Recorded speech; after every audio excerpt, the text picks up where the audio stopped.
নমস্কার, happy new year. সবাইকে শুভ নববর্ষের শুভেচ্ছা, অভিনন্দন, ভালোবাসা এবং সকলে সারাটা বছর ভালো কাটুক এই আশা নিয়ে আজকের সাপ্তাহিক রাশিফল আপনাদের কাছে উপস্থাপনা করছি। অর্থাৎ 1 তারিখ থেকে একদম মাসের প্রথম দিন, এবং এই নিয়ে মাসিক রাশিফল, সাপ্তাহিক, বার্ষিক রাশিফল সবই দিয়েছি। আর সাপ্তাহিক প্রত্যেক সপ্তাহে যেমনি অদ্ভুতভাবে 1 তারিখটা হচ্ছে সপ্তাহের প্রথম দিন। এই 1 তারিখ থেকে 7 তারিখ আপনাদের সাপ্তাহিক রাশিফল প্রেজেন্ট করব বা উপস্থাপনা করব। তার আগে বলে রাখি, চন্দ্র রয়েছে সিংহ রাশিতে, কেতু রয়েছে কন্যা রাশিতে, আর বৃশ্চিক রাশি রয়েছে শুক্র আর বুধ। বুধ এখানে বক্রী অবস্থায় রয়েছে। 2 তারিখে বুধ কিন্তু মার্গী হয়ে যাবে। একদম ভালো করে শুনে, শুক্র আর বুধ যেখানে বসে আছে বৃশ্চিকে, বুধ কিন্তু এই 2 তারিখে ওই বক্রী অবস্থা থেকে মার্গী হবে। ধনু রাশিতে বসে আছে রবি আর মঙ্গল, আর কুম্ভ রাশিতে বসে আছে শনি, কন্যা মীন রাশিতে বসে আছে রাহু, আর মেষ রাশিতে এই 31 তারিখে কিন্তু বৃহস্পতি তার বক্রী অবস্থাতে মার্গী হচ্ছে। অর্থাৎ 1 তারিখে কিন্তু বৃহস্পতি অলরেডি মার্গী হয়ে গেল। তাহলে এই যে সিচুয়েশনটা, এই সিচুয়েশনে 12টা রাশির উপর কি এফেক্ট হবে সেটা আপনাদের আলোচনা 1 তারিখ থেকে 7 তারিখ। এখন বলো তুলা রাশি নিয়ে। তুলা রাশি এই সপ্তাহটা কেমন যায়? এই সপ্তাহ বলতে 1 জানুয়ারি টু 7 জানুয়ারি 2024, মানে একটাই কথা বলছি, আপনাদের কিন্তু এই সপ্তাহটা টাকা পয়সা ইনভেস্টের একটু সাবধানে আপনাকে ইনভেস্ট করতে, প্রথমে এই কথা বলে রাখি।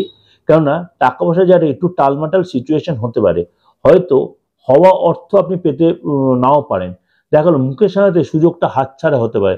তার জন্য কিন্তু হতাশা বা ঘাবড়ে যাবেন না, কিন্তু আপনার টাকাটা পাবেন এবং কাজটা আপনার উদ্ধার হবে। নতুন বছর, সুযোগ আপনার কাজে আসবে এবং সুযোগটা আপনি ইউটিলাইজ করতেও পারবেন। সেই সুযোগটা প্রপার ইউটিলাইজ করবেন।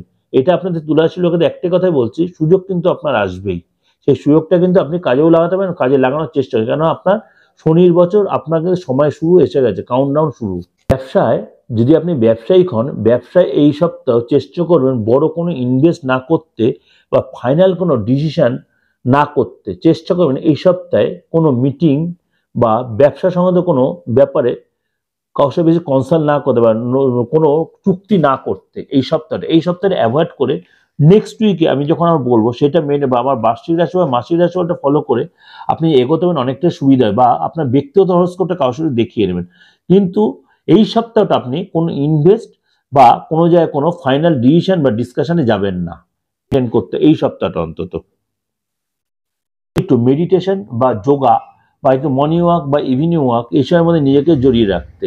যারা কোনো ক্রনিক ডিজিজে ভুগছেন তুলা রাশির লোকেরা, বিশেষ করে কোনো পেটের প্রবলেম বা আদার্স কোনো প্রবলেমে ভুগছেন, তারা অবশ্যই যে চেষ্টা করবেন নিজেকে একটু ডাক্তারের শরণাপন্ন বা ডাক্তারের কোনো ওষুধের মধ্যে নিজেকে রাখতে।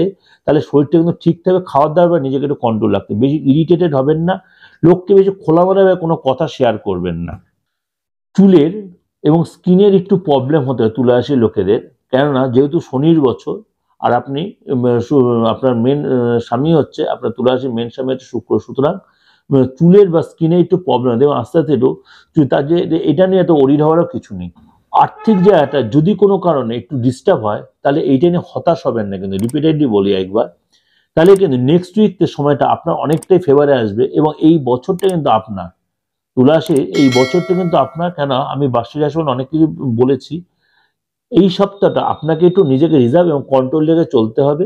আপনি যদি বিবাহিত, স্বামী স্ত্রীর মধ্যে রিলেশনটাও একটু সাবধানে যতটা অ্যাডজাস্ট করবে, কম্প্রোমাইজ করে চলা যায় সেটা চললে ফ্যামিলিতে যথেষ্ট সুখের বাতাবরণ থাকবে। যেহেতু ওভারঅল আপনাদেরকে প্রেজেন্ট করলাম, কোনো এর জন্য অরিডও হবে না, এত বেশি টেনশনও নেবেন না। যদি কোনো সুবিধা অসুবিধা অবশ্যই কারোর সাথে একটু কনসাল্ট করে নেবেন। ভালো লাগলে লাইক করবেন, সাবস্ক্রাইব করবেন, নোটিফিকেশন অল করে রাখবেন। আর একটাই রিকোয়েস্ট, যতবার লোকেরা শেয়ার করবেন। নমস্কার, ভালো থাকবেন।